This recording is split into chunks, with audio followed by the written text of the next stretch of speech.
हरे कृष्ण। चतुर्मास के जो 4 महीने होते हैं ना, बड़े ही खास माने गए हैं हमारे स्वयं की उन्नति के लिए, साधना और उपासना के लिए। तो आइए जानते हैं कि चतुर्मास में क्या क्या करने से क्या क्या लाभ होते हैं।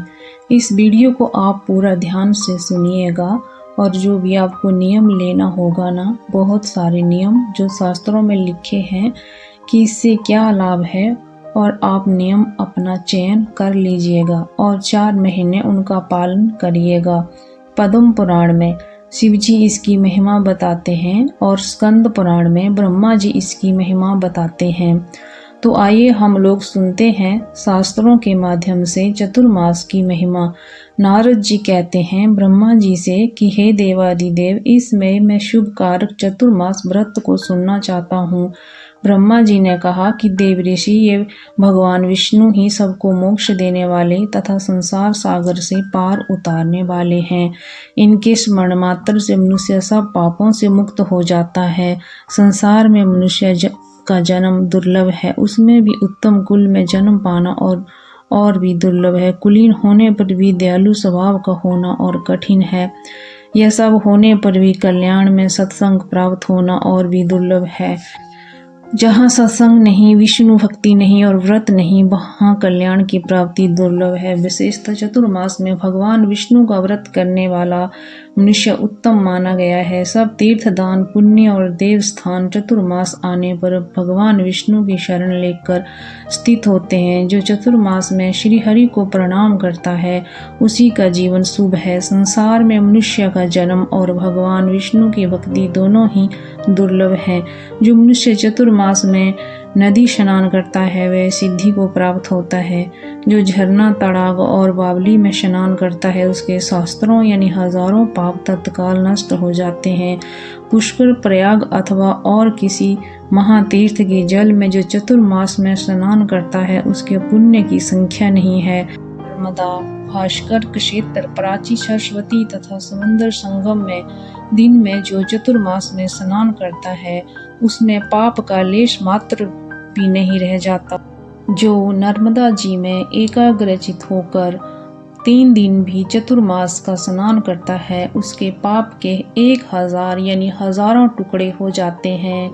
जो गोदावरी नदी में सूर्योदय के समय चौमासी में यानी चतुर्मास में 15 दिन तक स्नान करता है, वे कर्म जनित शरीर का परित्याग करके भगवान विष्णु के धाम में जाता है। जो मनुष्य तिल मिश्रित एवं आंवला मिश्रित जल से अथवा विल्व पत्र के जल से चतुर्मास में स्नान करता है, उसमें दोष का लेश मात्र भी नहीं रह जाता। तो यहाँ पर ध्यान दीजिए, आप न सफ़ेद तिल लाकर रख लीजिए और आंवले का जो चूर्ण है उसको मार्केट में मिल जाए तो अच्छी बात है, नहीं मिले तो ताजे आंवले यदि मिल जाए तो उनको कद्दूकस करके स्नान की बाल्टी में आप डाल देना, फिर उससे आप स्नान करना, ठीक है। अथवा तो बिल्व पत्र, बेल का जो पत्र होता है, वह भी आप बाल्टी में डालकर उससे भी आप स्नान कर सकते हैं। तो इसे भगवान ब्रह्मा जी कहते हैं कि उस व्यक्ति में दोष का लेश मात्र भी नहीं रह जाता। देवादिदेव भगवान विष्णु के चरणों के अंगूठे से प्रभावित होने वाली गंगा जी सदा ही पाप नाशनी कही गई है। चतुर्मास में उनका यह महात्मा विशेष रूप से प्रकट होता है। भगवान विष्णु स्मरण करने पर सहस्त्रों यानी हजारों पाप भस्म कर डालते हैं। इसीलिए उनका चरणों तक मस्तक पर चतुर्मास में धारण किया जाए तो वह कल्याणकारी होता है। चतुर्मास में भगवान नारायण जल में शयन करते हैं, अतः उसमें भगवान विष्णु के तेज का अंश व्याप्त रहता है। उसमें किया हुआ स्नान सब तीर्थों से अधिक फल देने वाला होता है। गंगा स्नान की महिमा बता रहे हैं नारद जी। बिना स्नान के जो पुण्य कर्म में शुभ कर्म किया जाता है, वे निष्फल होता है, उसे राक्षस ग्रहण कर लेते हैं। स्नान से मनुष्य सत्य को पाता है। स्नान सनातन धर्म है। धर्म से मोक्ष रूप फल पाकर मनुष्य फिर दुखी नहीं होता। चतुर्मास में भगवान के शयन करने पर प्रतिदिन स्नान के अंत में श्रद्धा युक्त चित्त से पितरों को तर्पण करना चाहिए। इससे महान फल की प्राप्ति होती है। देखिए, यदि आप नदी में स्नान कर रहे हैं तो नदी में तो ऐसे ही जलांजलि द्वारा पितरों को हम जल अर्पित कर सकते हैं, लेकिन जो लोग घरों में स्नान करेंगे ना, तो वे जरूर स्नान के बाद, पूजा कर्म करने के बाद, नित्य कर्म आदि के बाद आप ना पितरों को जलांजलि जरूर देना।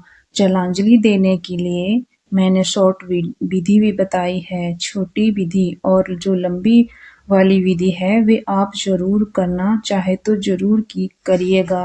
चतुर्मास में छोटी विधि में मैंने बताया है कि तांबे के लोटे में आप जल लेना, उसके अंदर काला तिल, तुलसी दल और कुसा मिला देना, फिर गीता जी के 7वें अध्याय का पाठ करके अपने पितरों को उस पाठ का पुण्य अर्पित करते हुए आप दक्षिण दिशा की ओर मुख करके ये जल अर्पित कर देना।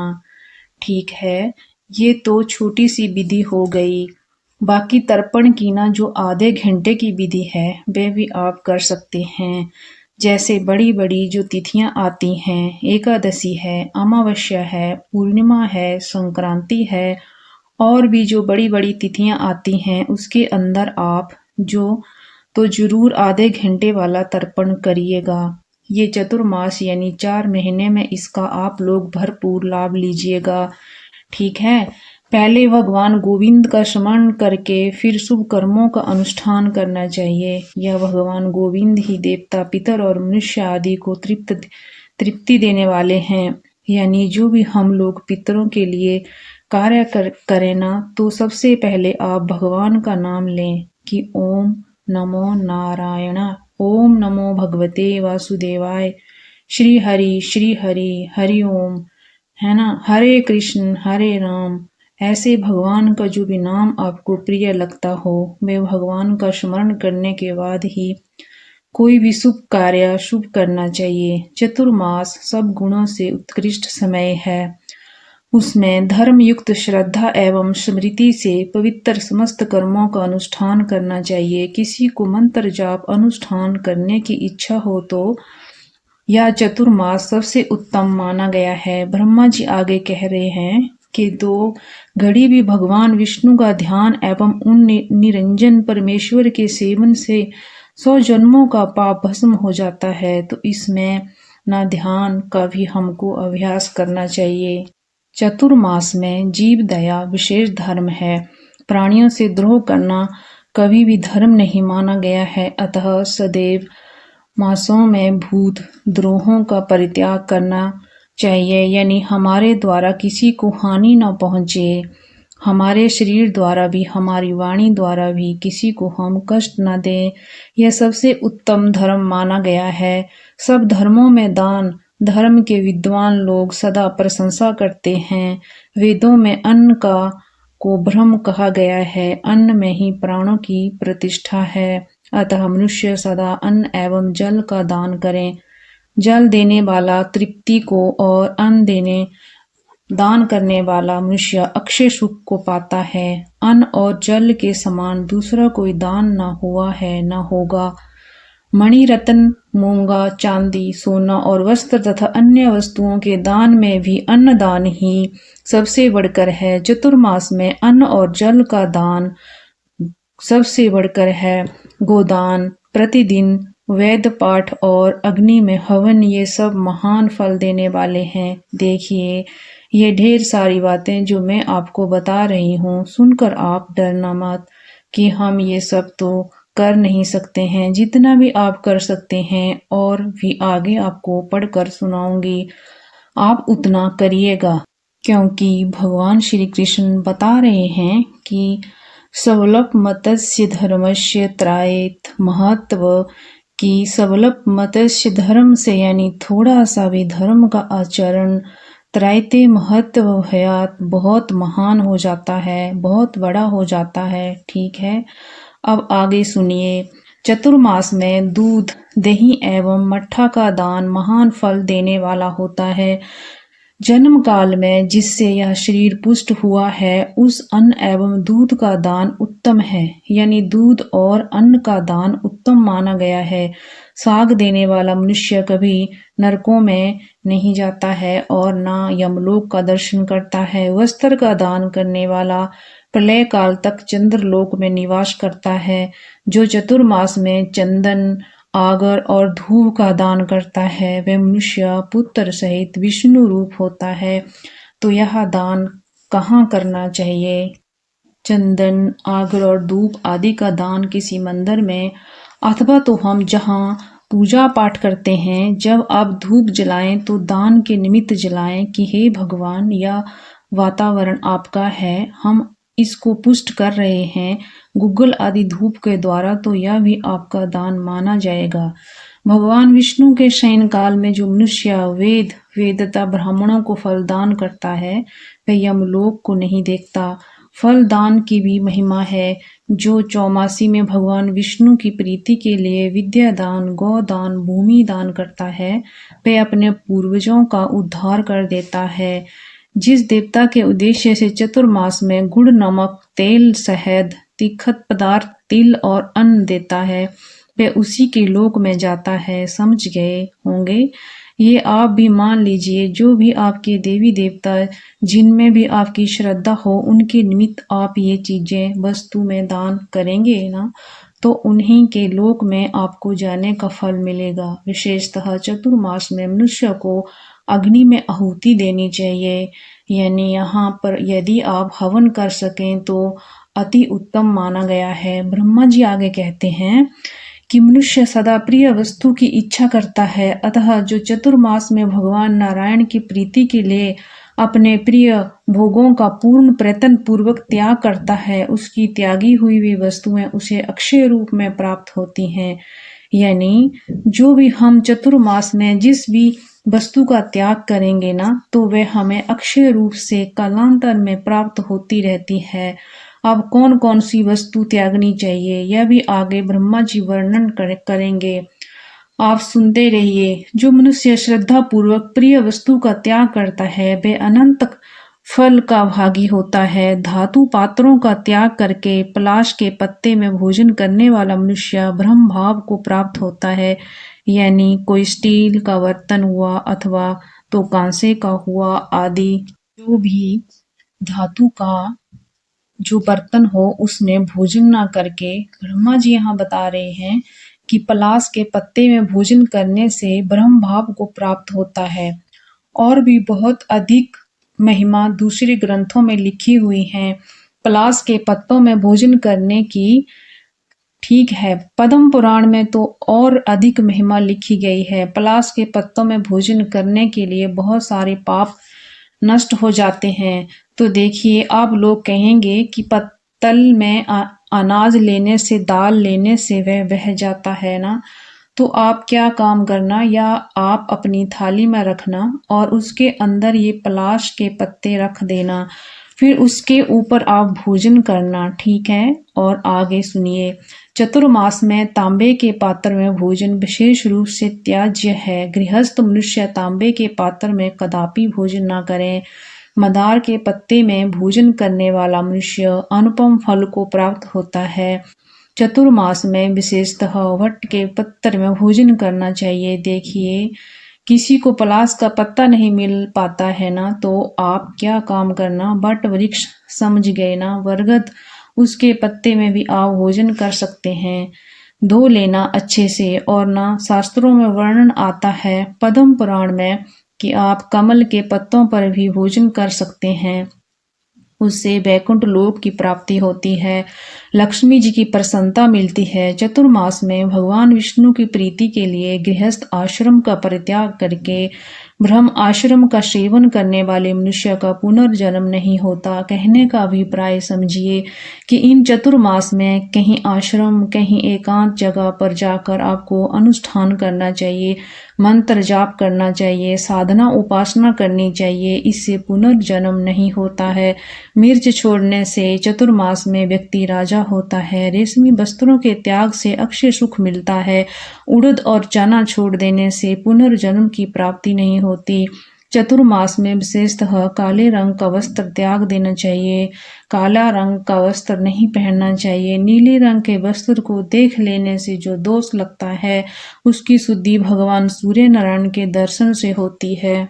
यानी नीले रंग को इतना इस चतुर्मास में खतरनाक बताया गया है। ठीक है, इसको तो पहनना तो छोड़ दीजिए, आप इसको देख भी लेंगे ना तो भी आपको दोष लगता है। नीले वस्त्रों को फिर वह दोष की निवृत्ति के लिए कहा गया है कि सूर्य भगवान का दर्शन कर लेने से वह दोष खत्म होता है। ठीक है, तो नीला और काला रंग का वस्त्र नहीं पहनना चाहिए चतुर्मास में। हो सके तो इससे आप बचने का प्रयास कीजिएगा। केसर के त्याग से मनुष्य राजा का प्रिय होता है। फूलों को छोड़ने से मनुष्य ज्ञानी होता है।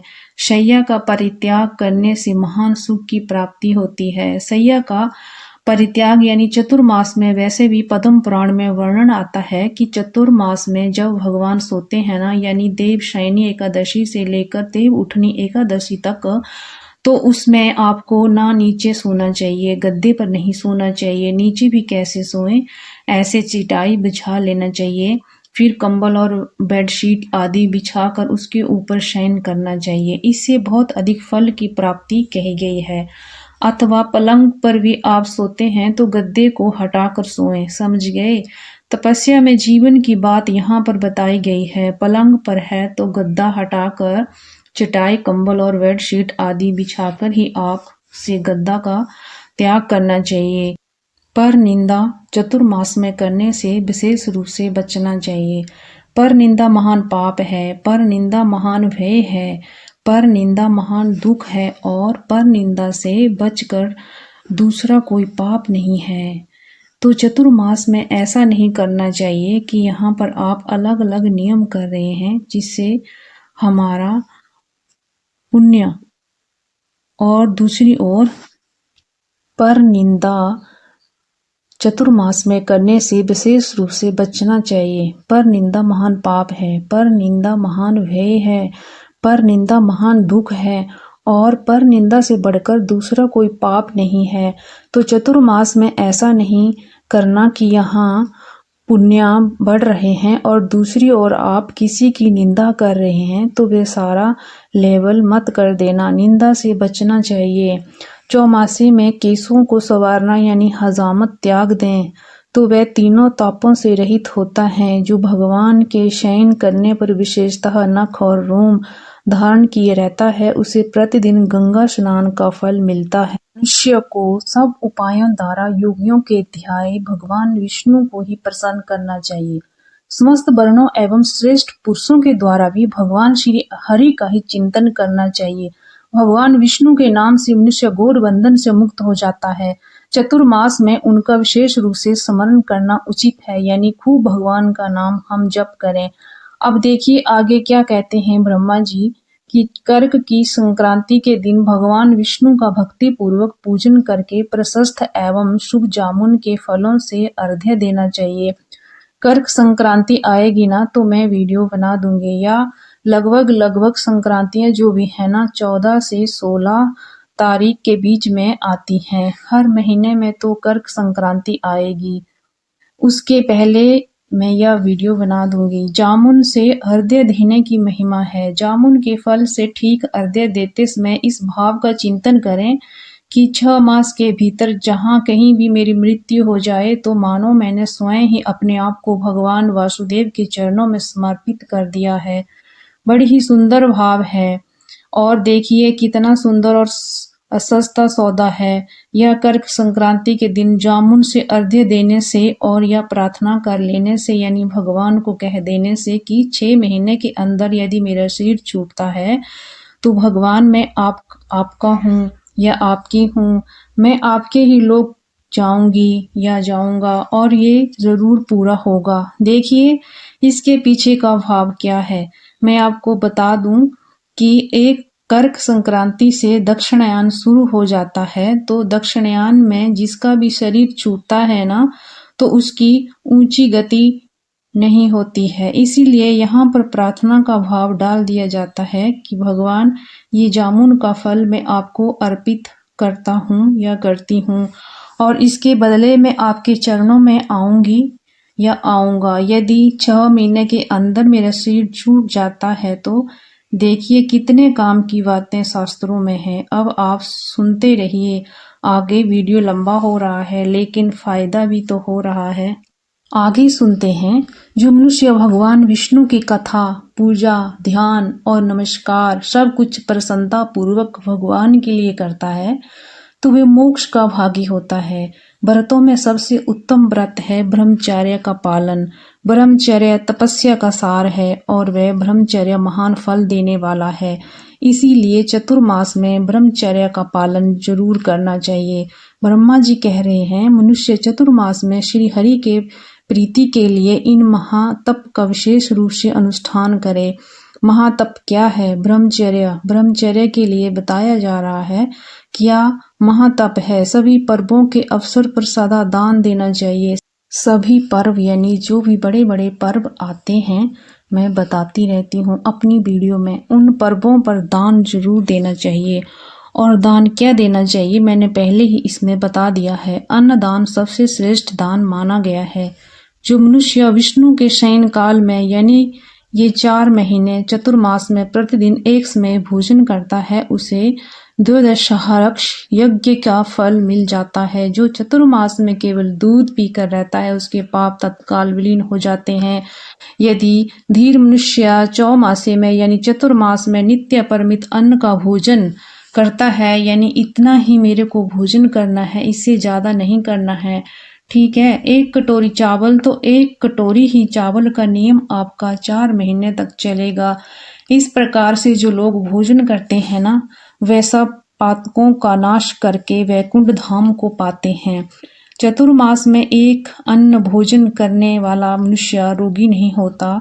कोई भी एक अन्न ठीक है जो क्षार लवण का सेवन करने वाला नहीं है, यानी जो नमक नहीं खाता है उसमें पाप का अभाव हो जाता है, उसके समस्त पाप खत्म हो जाते हैं। चौमासी में भगवान विष्णु की प्रसन्नता के लिए फलाहार करने वाला मनुष्य बड़े बड़े पापों से मुक्त हो जाता है। जो कंद मूल का आहार करता है वे अपने साथ पूर्वजों को भी घोर नरकों से उद्धार करके भगवान विष्णु के लोक में जाता है। तो जो लोग 4 महीने फलाहार पर रहते हैं, दूध पीकर रहते हैं, देखिए उनके लिए यह बात बताई गई है। जो प्रतिदिन चौमासी में केवल जल पीकर रहता है उसे रोज अश्वमेध यज्ञ का फल प्राप्त होता है। देखिए हम लोग 4 महीने तो नहीं रह सकते हैं ना जल पीकर, तो किसी विशेष तिथि पर आप रह लेना। जिस दिन उपवास करते हो, कई लोग गुरुवार का उपवास करते हैं, कई लोग मंगलवार का करते हैं, कई लोग रवि का करते हैं, कई लोग सोम का करते हैं, कई लोग एकादशी का करते हैं, कई लोग प्रदोष का करते हैं। हो सके तो आप जल पीकर ही रहना अथवा तो फल और दूध पर रहना, तो उसकी विशेष लाभ आपको बताए गए हैं यहाँ पर। अभी आपने सुना जो मन ही मन भगवान नारायण का चिंतन करके इस परम पवित्र और पाप की शुद्धि है, परंतु पुराणों को पढ़ता अथवा सुनता है वह मरकर मोक्ष को प्राप्त होता है। यानी सदग्रंथों को सुनना चाहिए, सत्संग सुनना चाहिए, ठीक है। तो ये थे चतुर्मास के कुछ नियम। इनमें से मैंने बहुत सारे नियम बताए हैं, ये मैंने शास्त्रों से पढ़कर आपको बहुत सारे नियम बताए हैं। और चतुर्मास में ना जो 8 एकादशी होती है सभी को करना चाहिए, गृहस्थी को भी, सन्यासियों को भी। चतुर्मास में जितनी भी एकादशियां होती हैं ना, शुक्ल पक्ष की, कृष्ण पक्ष की, वे सभी एकादशी का व्रत सभी को करना चाहिए। जी देखिए, चतुर्मास में शहद का बिल्कुल त्याग कर देना चाहिए। शहद का त्याग कर देने से बहुत सारे पाप हमारे नष्ट हो जाते हैं। नियमित रोज भगवान के नाम की 10 मालाएं जप करूंगी। इस चतुर्मास में भगवान में नित्य आदित्य शतोत का पाठ करूंगी। नित्य सूर्य भगवान को जल प्रदान करूंगा। नित्य योग आसन करूंगा या करूंगी। गजेंद्र मोक्ष का पाठ करूंगा अथवा जो सुन लूंगा गीता जी के 7वें अध्याय का पाठ करूंगा अथवा तो मैं सुन लूंगा। इस प्रकार से आप नियम भी ले सकते हैं। ठीक है, तो कोई भी नियम आप ग्रहण कर लेना और इसका पालन करना 4 महीने तक। आपको इन नियमों का पालन करना होता है, ठीक है ना। यह कल्याणकारक नियम बताए गए हैं। आशा करती हूँ कि इस वीडियो से आपको खूब मदद मिली है। औरों को भी शेयर करिएगा ताकि सभी को लाभ मिले। हरे कृष्ण।